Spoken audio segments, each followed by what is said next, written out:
Hey guys, welcome back to the show. This is the Night Parade Podcast.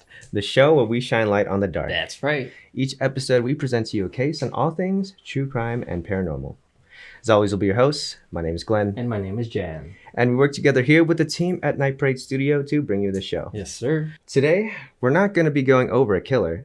Instead, we'll be profiling a man who said he was cooking seafood soup when they arrested him. Yeah. And make sure you're not eating while you're watching or listening to this episode, because this one is going to be really disgusting and you wouldn't want to hear it or see it if you are eating. This case is different from others because he isn't a killer. He didn't kill anyone. He's more of a businessman, disposing of the victims of his clients, which I mean is still evil, but his hands did not get dirty. I mean, not that dirty, I guess, compared to Not that dirty. other guys that we've covered. That's right. So here's the case of Santiago Meza.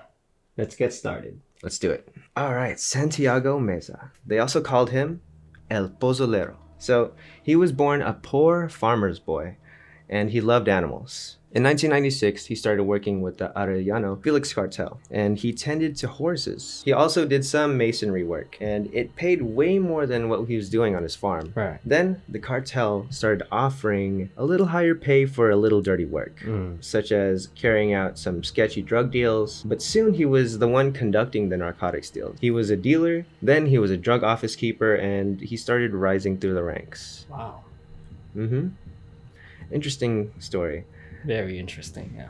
Soon, the Arellano Felix cartel started a war with the infamous Sinaloa cartel. Both cartels wanted control over the drug trafficking routes into the US. It was bloody. Constant attacks, kidnappings, and assassinations were terrorizing Mexico all over the country. About 24,000 people lost their lives during the first few years. That's a lot of lives just during the first few years. Yeah. Wow. Crazy. So this somewhat provided a kind of job opening for Santiago Meza. In 1990, the Arellano Felix brothers, Ramon and Benjamin, they invited Meza to do a little experiment. And they had him toss a beef leg into a vat, and it was filled with caustic soda, also known as lye. So this mixed with other chemicals was the concoction. Okay. They told him to watch over the beef leg while they took care of some business elsewhere. So a few hours later, Meza called them and told them that it had completely dissolved into the vat. And so their experiment worked as they intended. The liquid inside was this dark, deep red color, and it smelled disgusting. I bet. Yeah. 6 months later, the Arellano Felix brothers revealed to Meza the reason for the experiment. They asked him to do the same thing to the dead enemies that they bring to him. Oh my goodness. That's pretty crazy. I mean, who could say no to the cartel, first of all? That's you know? true. Yeah, I'm out here like thinking like, damn, I can't even do that. But putting myself in his situation, in his shoes, that's kind of like a given.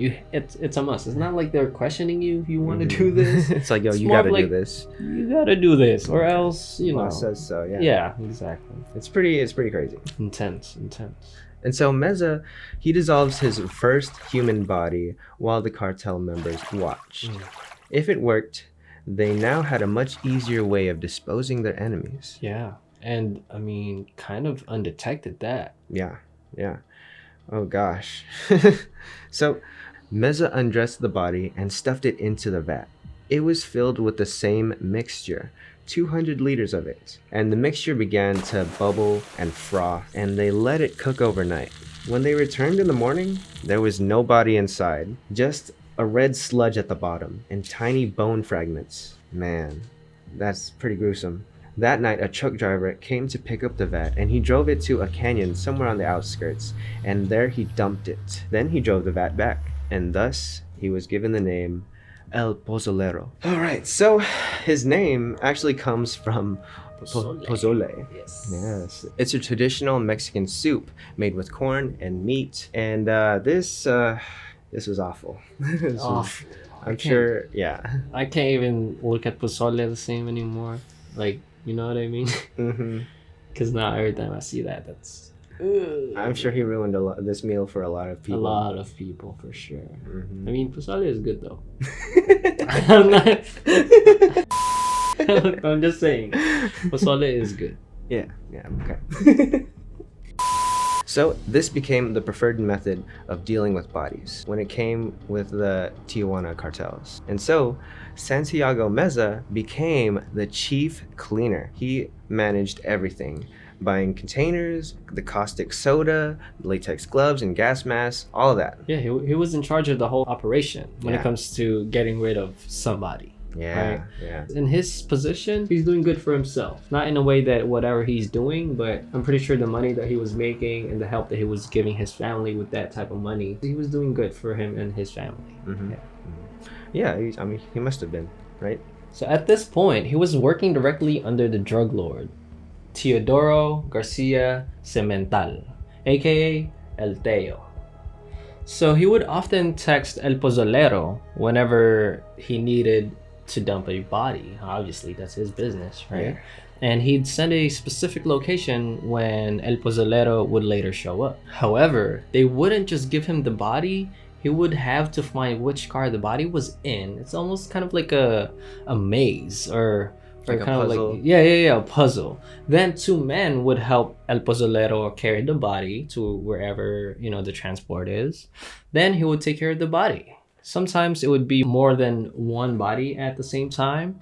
When he was done, he'd throw the bone remains into the underground pits, which are, I believe, made by them. For a while, El Pozolero had a large business running. This whole thing was popping for him. He basically had a graveyard with all of the underground pits. Like I said, he made all of these pits just for those victims. Yeah.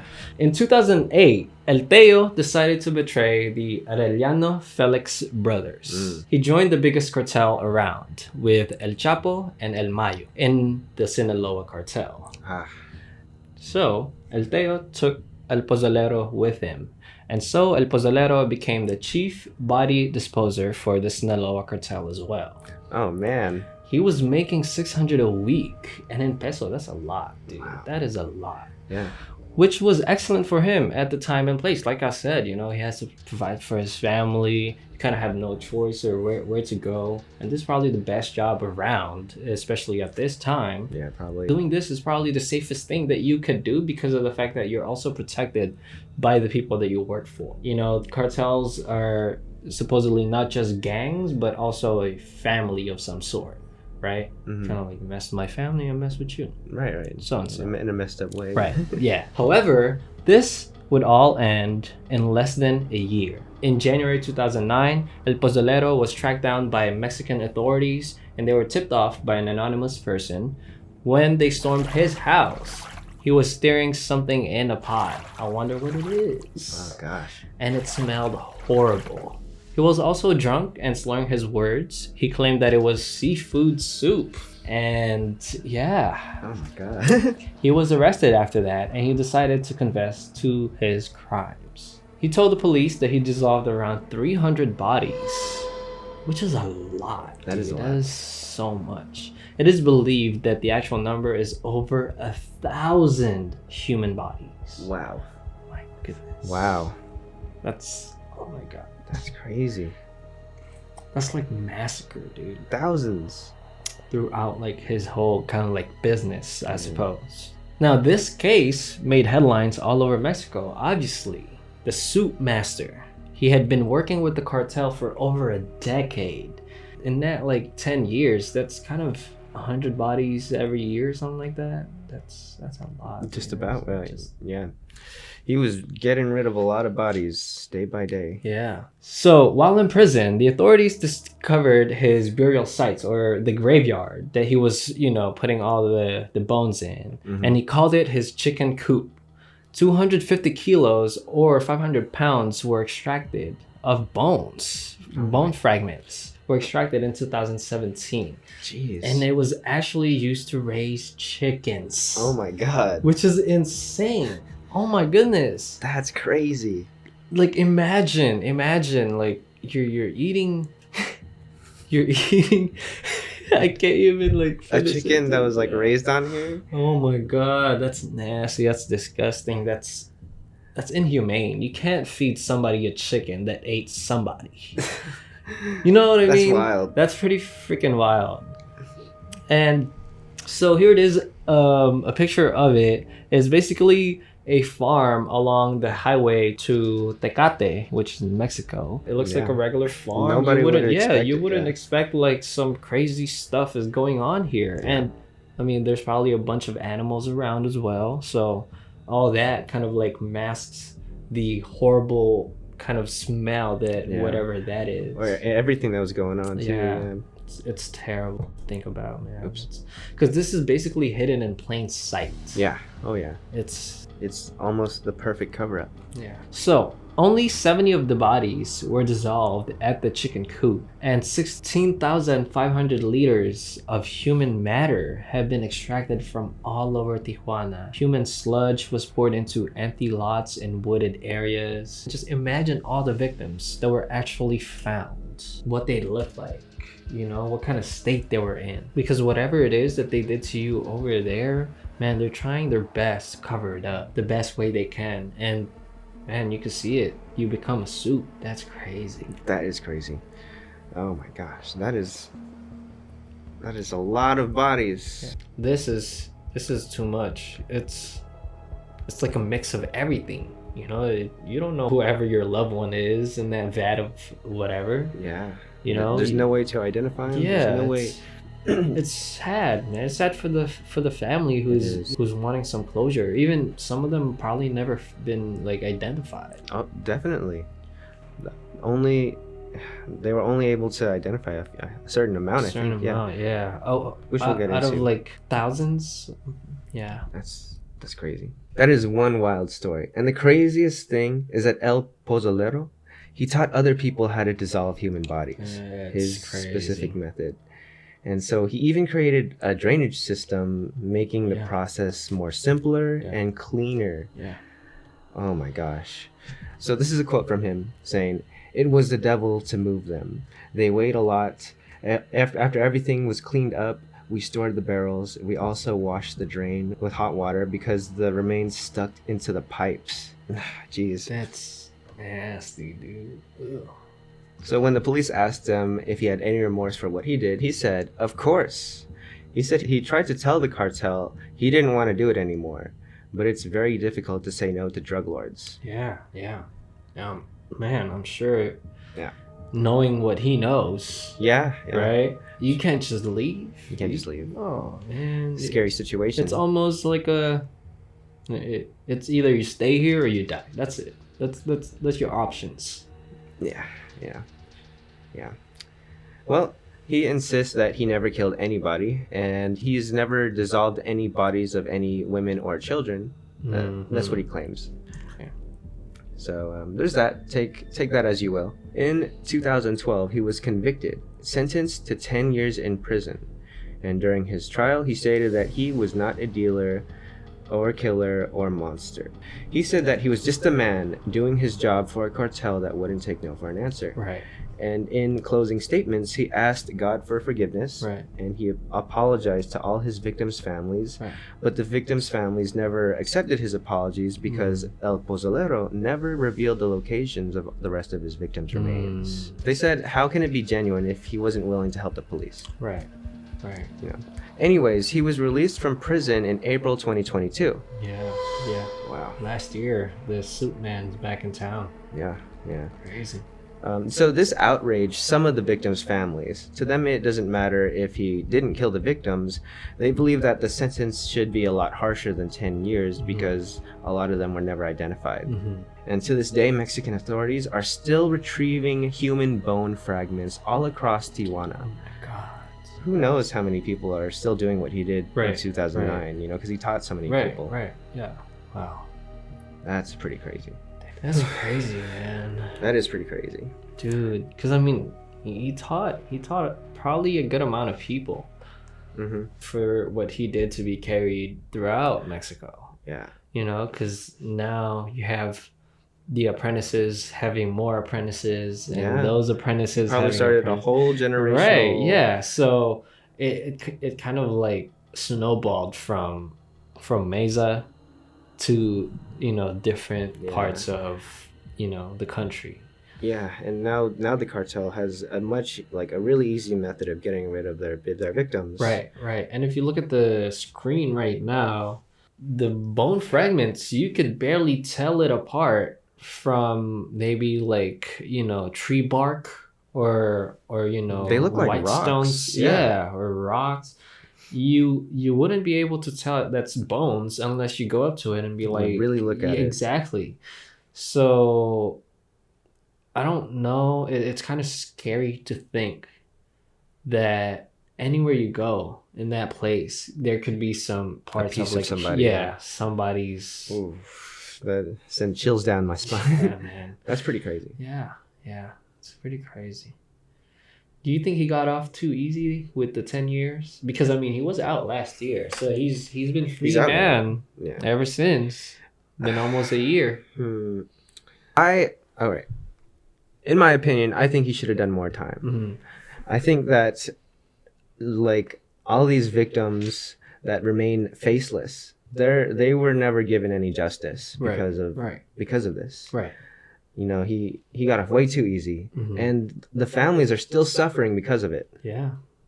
So there's that. And they're gonna keep suffering, knowing that one of their loved ones was part of that horrible tragedy. You know, that whole incident, not even an incident, the whole crime. Yeah. It's So to me, it's about bringing justice to the victims. It's not about fairness to this guy. right, for sure. And I don't think that he should be walking freely. Honestly, maybe he should have gotten at least life. Yeah. He never said he got out. That's true. He never mentioned that. Mm-hmm. So I don't think he will ever get out. You know what I mean? Mm-hmm. Like you will never able to get away from that. Once you're involved with something like that, it's really hard to detach yeah, yourself. exactly. Because I mean, like I said, knowing what you know, that's too risky for them for you to be walking around And just freely. that's probably why he didn't reveal the rest of the locations. Exactly, because he planned on keeping on doing this. And like you said, he's found a way to make it simpler, easier, a lot more less detected. Yeah. So I wouldn't be surprised if he's doing this right now. He's free now, you know. Yeah. He's walking free. And yeah, I think he should. I agree with the family, and I'm really sorry that he didn't get what he should be getting, because El Pozolero, he might not have killed anybody, or you know, do any of those harsh things, but disposing of the body is, I think, just as hard. It's a pretty evil thing to do. Yeah. Just the fact that once you do it, they will remain faceless for forever. Exactly. So nobody will ever know No. that they're Yeah. that was them. That was their fate. So that is Very unfortunate. awful. Yeah. Do you think that he was an evil criminal? I mean, yeah. What he did, you can't have humanity and still do that. You know what I mean? Because maybe if I was in that situation, I'd probably choose to die than to keep doing what I was doing. Because that's too much for me to think about it. Like it's too much already. Just like even the idea of handling dead bodies. Yeah, it's like just- what, dude? Seeing crazy. one is crazy enough. Let alone putting that thing in the whole vat or whatever, dissolving it, and then you going into that vat to clean that. That's you see, you just thinking about that, making all those faces, dude, because it's freaking nasty and very evil. Very evil. Very evil. And he's also a criminal in a way that he's a drug dealer and all that kind of stuff back then, before he became the El Pozolero. Right. So yeah. Do I think he's evil? Definitely an evil man, for sure. For sure. All right. Thanks for watching, you guys. This was the disgusting case of Santiago Meza. Was he a cold killer? or a victim of the cartel? Let us know what you think. Yes, and if you enjoyed today's episode, make sure to give us a thumbs up. Click that subscribe button and the bell notification button so that you know when we're uploading these videos. And with that being said, again, my name is Jan. My name is Glenn, and welcome to the Night Parade.